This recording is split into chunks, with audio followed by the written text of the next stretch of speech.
Mayong udto gikan sa Solar News Channel Manila. Ako si Menchu Antigua Makapagal.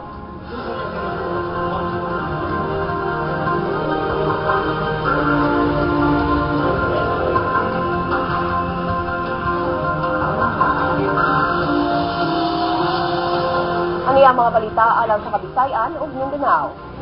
Sa Cagayan City, hugot sab ang seguridad samtang ang lalawigan sa Zamboanga del Sur nagsaulog sa ilang 61st founding anniversary.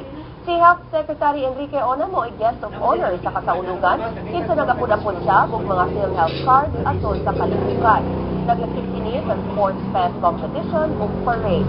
Iparada sab ang baguhan gitukod nga Barangay Emergency Response Team, ang response team ug first gikan sa 20 sites sa lungsod sa Zamboanga del Sur. Matod ni Governor Antonio Cerillas, ang PERT mutubag kini sa panginahanglan atol sa mga kalamidad sa lalawigan.